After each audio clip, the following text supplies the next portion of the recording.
With the uncertain economy that we have going on, a lot of my investors are coming to me and saying, hey Jarrett, do you know about foreclosures? What about short sales? What do you know about them? Are we going to be able to take advantage of this market when the foreclosures start happening?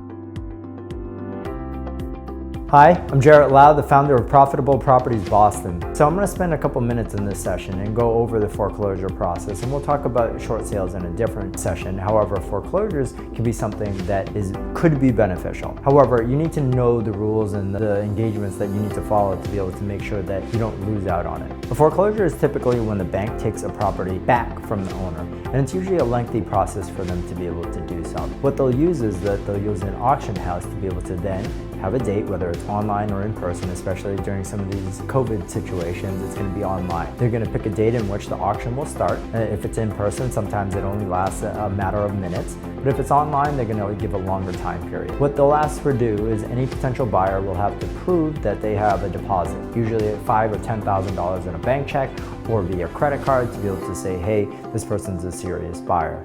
You'll then be able to have an online or a bid card if in person to be able to start bidding on that property. What you'll do is obviously as the time goes down and they start counting down, people are going to start bidding up. So you're going to have to figure out what your limit is with it. And it's very tough with foreclosures because emotions get in the way and you're going to want to win that war. And sometimes, again, you're going to want to push above that limit that you set as far as the numeric limit goes just because you want to win. And you have to be very careful about that.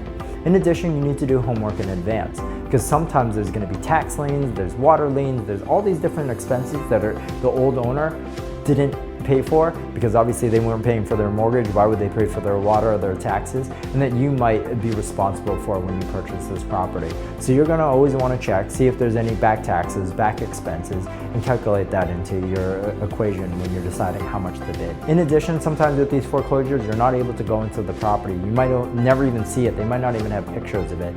So what you'll have to do is plan for the worst, right? Know what type of repairs or renovations that might go into it. Again, calculate all of these things into your final numbers because if you have to pay back taxes, back water, and then put money and repairs into it, and put your time, how much is your time worth into it? Will it still be underneath that market value of all the problems? So many people think that there's great deals when it comes to foreclosures, but if you consider all this type of stuff and you add it all up, sometimes you're just easier off buying a property on the market with none of these headaches, none of these worries, and maybe it even being rented. Of course, there's definitely going to be some opportunities out there if you can get it for the right price, know all your expenses into it, and you're experienced enough in that aspect.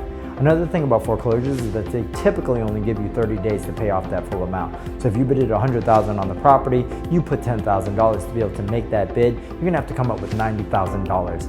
And if not, then it goes straight back to the block on it. And if you can't, you're not gonna obtain normal financing for that as well. So you're gonna have to figure out how to pay that off. And then once you pay it off, you can actually go through the process afterwards of obtaining financing. But again, just keep that in mind when you're considering a foreclosure. So again, we just covered some of the goods and the bads about a foreclosure. And if you or anyone else you know is looking for a profitable property and is considering a foreclosure and is looking for an agent that has experience doing this, especially with investment properties, and as a general contractor, I can help you bid out and determine what those costs are and do that research for you. Feel free to reach out to me. I'd love to help you out. And remember, with Profitable Properties, we help you go from one to wealthy.